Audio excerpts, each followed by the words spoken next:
mostrar quem protege a minha terra. Olá, estamos começando o Tepi Podcast. A partir desse primeiro episódio, vamos iniciar uma série de conversas com 10 artistas indígenas convidados a falar sobre suas trajetórias no campo das artes cênicas. Nossos convidados vão falar também de suas vivências, ancestralidades e de como eles entendem esse acontecimento do encontro entre a arte e a sua história pessoal. A série é uma correalização entre o Tepi, Teatro e Povos Indígenas, e o Parasqueué, podcast para a vida. Você poderá escutar todos os episódios pelo Spotify, mas também no site do Tepi e através do canal do Tepi no YouTube. Eu sou Flávio Feu e estou aqui com a Naine Terena, que irá apresentar o nosso primeiro convidado. Parasqueué, podcast para a vida.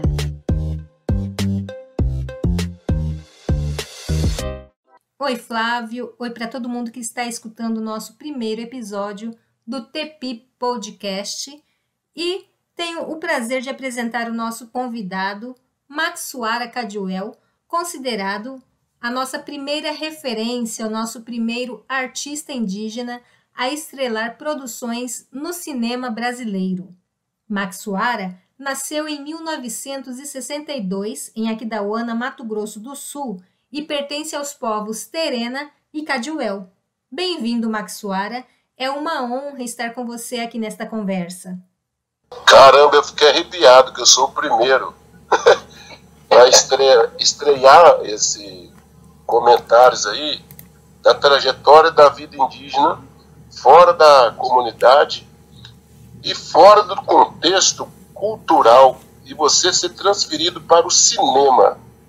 É muito interessante essa trajetória que eu fiz, eu não sei, mas tudo deu certo, os filmes da televisão, grandes parceiros de diretores como Zelito Viana, Rui Guerra, Neville de Almeida, José Bezerra Cavalcante, Otávio Bezerra Cavalcante, foi de John Burman, internacional, vários filmes internacionais, e eu fiquei muito entusiasmado assim de ter participado desses projetos na área de cinema. Eu tenho grandes companheiros, grandes atores que já se foram e grandes atrizes que trabalhamos juntos, que a gente nos comunicamos ainda. E Maxuara, como que tudo isso aconteceu? Conta pra gente um pouquinho, principalmente de quem é essa nova geração, né, que está entrando no caminho do cinema, do teatro. Como é que você chegou até lá? Olha, é o intuito é a intuição espiritual. Então, meu intuito foi, eu sou, assim, de família Cardoso, Cadivel, e da família Pio, Terena.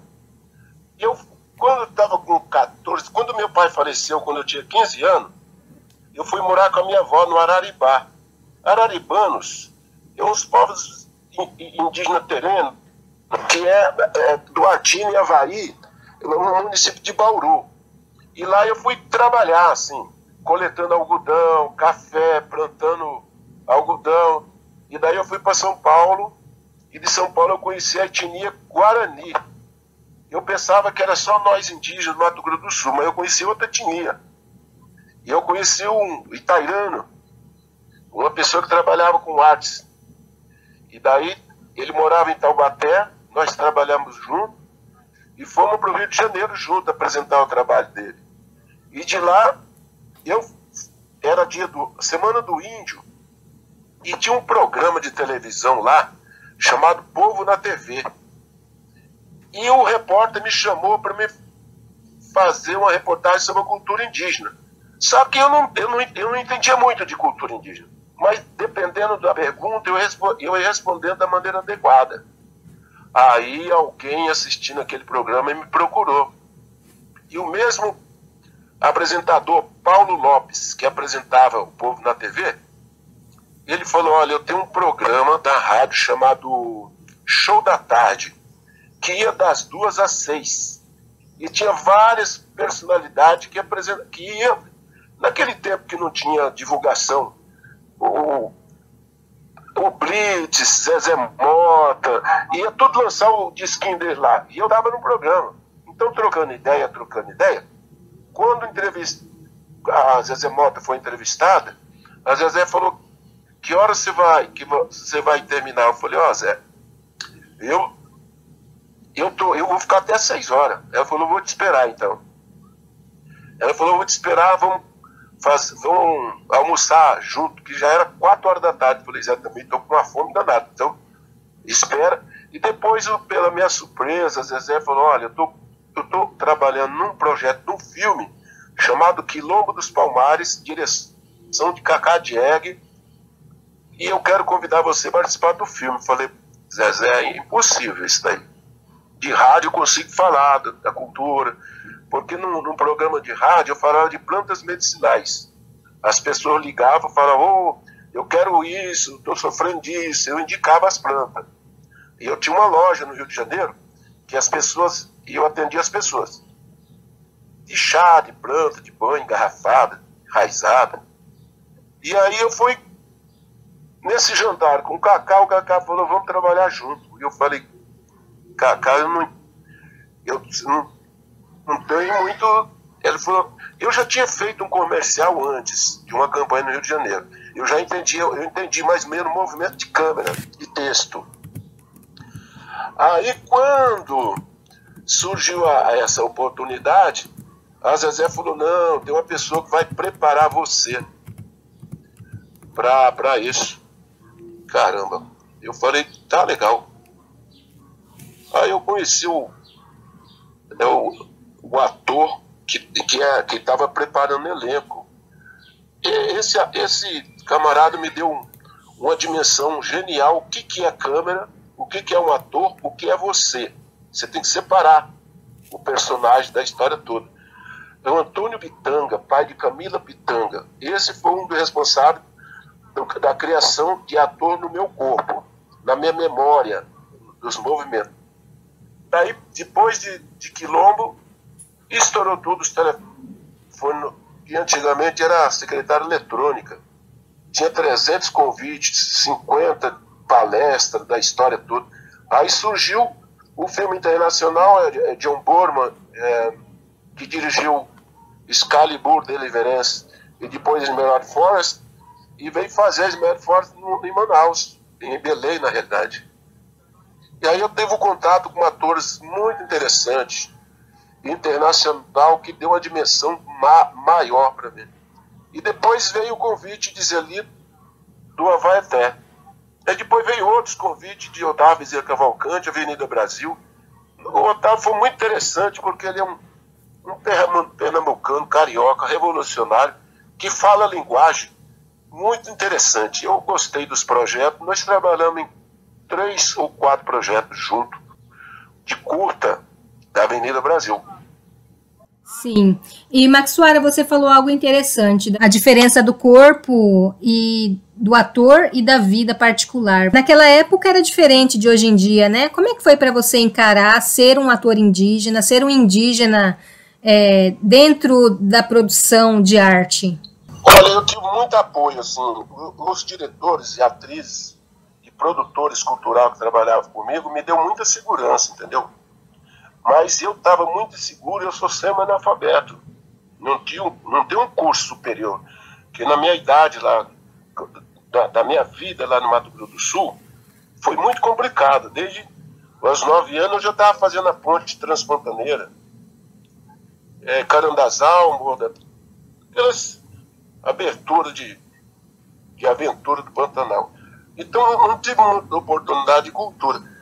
Mas quando eu conheci essas pessoas que eles respeitavam a cultura indígena, parece que eu fui o pioneiro nessa história de ouvir, entender, assimilar e aplicar o que tinha de mais dentro de mim, o sentimento atual.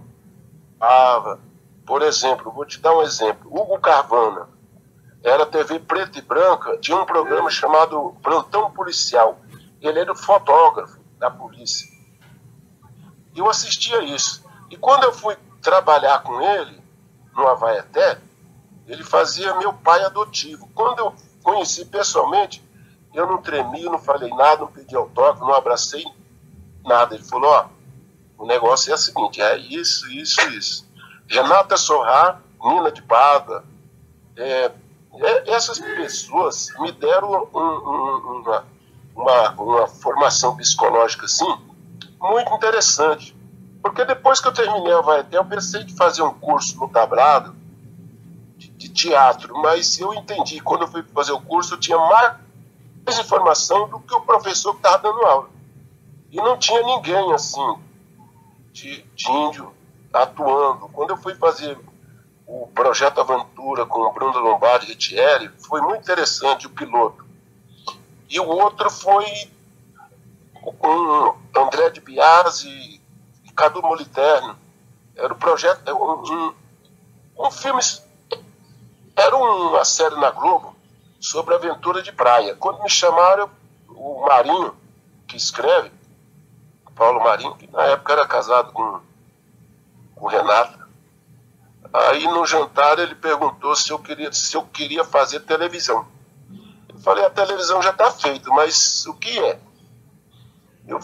Ele falou assim, eu trabalho com Cadu e André, é um programa muito interessante de surfista. Eu falei, caramba, eu não entendo de praia, de mar, nem de surf. Não, você vai entrar junto, a gente tem. Então, essa preparação para mim foi muito interessante. De André e Cadu. André Beltrão também estava, e tinha mais umas atrizes. Isso a gente se formou um time que me ajudaram muito no Rio de Janeiro. Assim, me apoiaram muito. Então, eu tive muito apoio, assim, cultural. E as pessoas perguntavam da onde você era. Eu falei, não, sou do universo, sou Marcos Soares. Estou aqui, mas na aldeia, assim, visitar, eu fiquei mais ou menos trabalhando, sem ir visitar a comunidade, minha mãe, mais ou menos uns 12 anos. Quando eu cheguei na minha mãe, toda a vizinhança da minha mãe é terena, família Pio, irmã, filho do Ipequiano, né? Pessoal do IPEG lá, terena. Aí já fiquei famoso entre os parentadas lá, entendeu? Mas eu sou do mesmo jeito. Falei, mãe, televisão, cinema, não. Eu só abandonei a senhora por 10 anos. Desculpa, mãe, eu nem telefone nesse tempo tinha em casa. Depois que eu fui instalar telefone, comunicação. Aí eu falo com a minha mãe hoje, graças a Deus está vivo, duas, 3 vezes por semana. Aí eu continuo ainda com essa ideologia de cinema.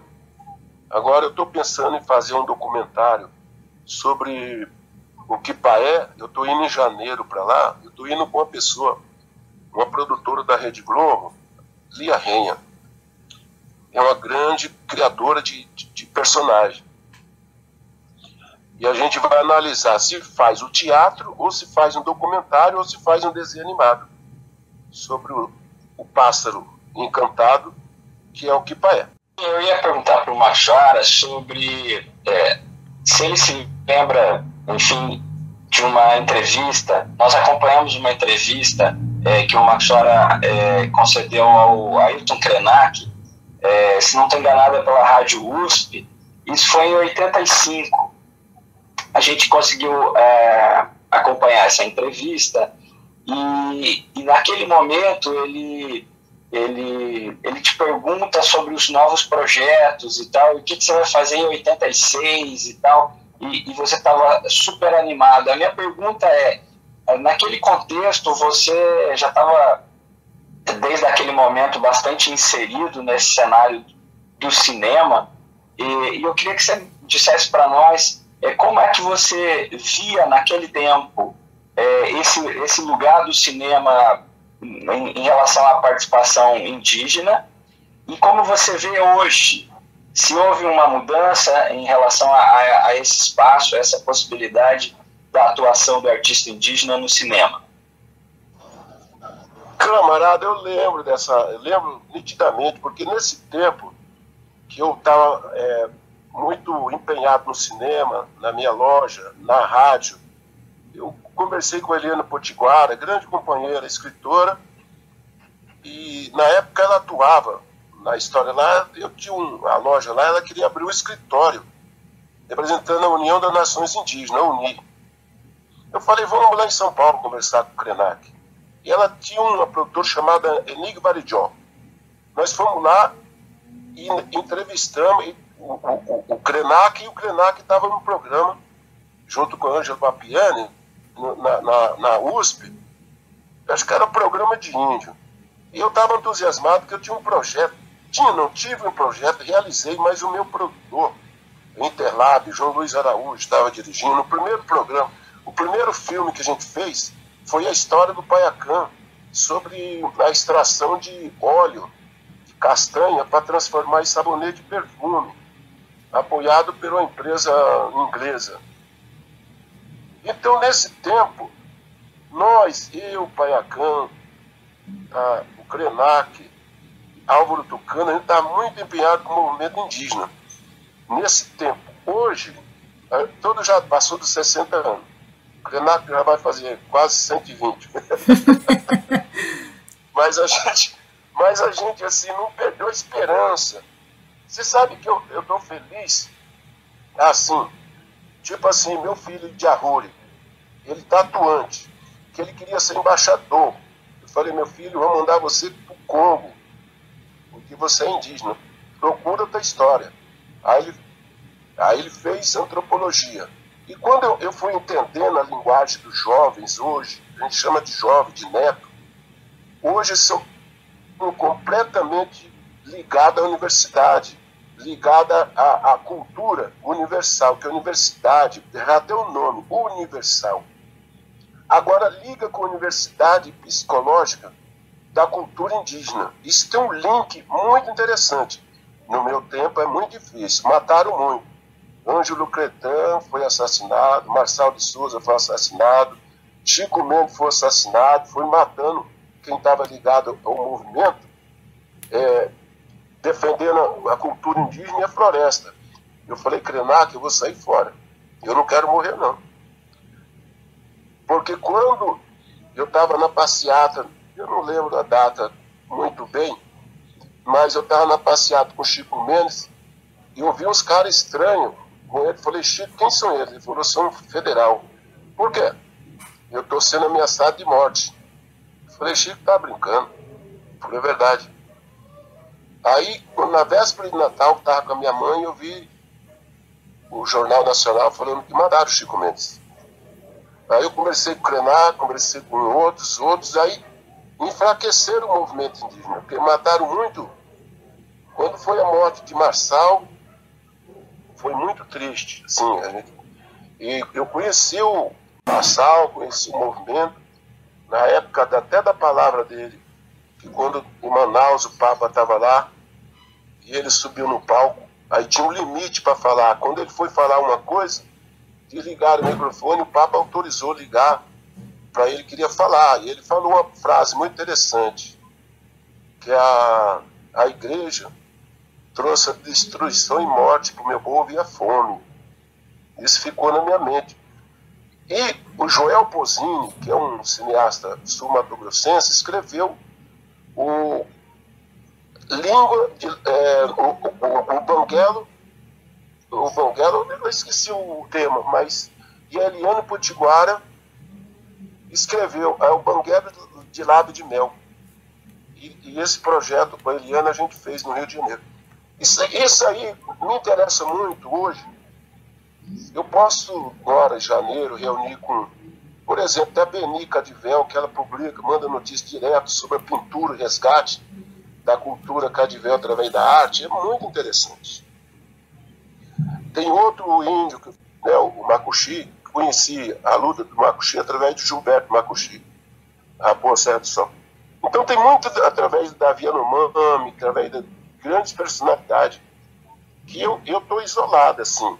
Eu estou muito tranquilo, muito feliz de estar retornando com você, fazer o primeiro programa, e dizer assim, ó, você nunca baixa a cabeça e nunca morreu. Você nunca morre. Eu falo para minha mãe, mãe, o meu pai só vai morrer depois que eu morrer, ele está na minha mente. Então essa sequência de vida e de cultura, e através da comunicação que vocês estão fazendo, vai ter uma sequência muito feliz. Eu estou vendo uma pessoa muito alegre, a Mayal, sou muito amigo do pai dela. A Mayal continua a vida, conheci o pai dela, vivi um pouco. Eu sou um pouco cadiveiro, um pouco terreno, um pouco chavante, que eu fiz a campanha do Mário Juruna no Rio de Janeiro. Quando ele ganhou, ele falou, Maxwara, vamos ser meu suplente. Eu falei, Juruna, eu trabalho com cultura, você com política, vamos diferenciar. Mas eu não conhecia Brasília. Eu fui conhecer Brasília depois que ele tomou posse. Ele me chamou e falou, vem para casa. Eu fui para lá. Foi muito interessante. Até hoje eu acompanho os caminhos de Brasília, mas não dentro da FUNAI, com os amigos que eu tenho. Poxa, essa sua fala é muito importante para a gente nesse momento, Maxwara. A gente tem esses baques, né? Vê todo esse assédio e como a gente acaba ficando confuso, né? E tem uma pergunta que nós gostaríamos de fazer, e Flávio, se você quiser me ajudar a fazer, é sobre o bem viver, sobre a felicidade. O que você podia nos dizer? Flávio, você quer melhorar a minha pergunta? Então, é que a gente pensa sempre em perguntar para as pessoas sobre aquilo que para elas está ligado ao amor, né? Que experiência de amor você tem para contar para a gente? Eu vou te falar uma coisa muito direta e sincera de 1500. O padre Manuel da Nóbrega fez amizade com um índio, Tibiriçá. Nesse tempo, Tibiriçá, eu conheço a história e fiz um documentário que na realidade, eu ia apresentar um programa quinzenal sobre meio ambiente nos anos 80, pela Bandeirante. Fizemos 3 programas piloto, mas conseguimos só 3 patrocinadores, a gente queria 6. E eu fui fazer uma matéria sobre essa história. E o meu produtor e o diretor descobriu que Tibiriçá, ele revolucionou a cabeça do padre Anchieta, porque ele abraçava uma árvore, ele conversava com as plantas, conversava com o Tamanduateí, Rio Tietê e Rio Pinheiros, Encontro das Águas, onde eles pescavam. E ele fez a primeira casa, a primeira igreja, chamada Pátio do Colégio, que existe a parede até hoje, feita de taipa de pilão e óleo de baleia. Resumindo, o padre escreveu para o Papa, esse povo são estranho. Eles abraçam a árvore, está doente, usa as plantas e não acredita em Jesus. Eu sou assim até hoje, esse espírito do Tibiriçá. Eu abraço uma árvore, converso com as águas e trabalho com plantas medicinais para curar as pessoas. E o padre não mudou o Tibiriçá e a religião não mudará a nós. A gente finge entender que a religião é uma coisa, mas entende que a nossa história é outra. O amor à natureza, que a natureza tem um amor ao índio. Sem a natureza, o índio não vive. Muito bom. Muito bom. Olha, a gente já está chegando ao final aqui da nossa conversa. Eu vou te agradecer muito. Eu quero só te fazer uma pergunta. Você canta, Maxwara? Olha, eu canto umas músicas xamanismo, mas não é na língua nativa minha. É mais Caiapó, que é o homem que veio das estrelas, que perdeu, que quando chegou na terra, cortou o cipó, o povo dele ficou no céu, e o Pepe Gorote vive na terra, que é o cabelo cortado.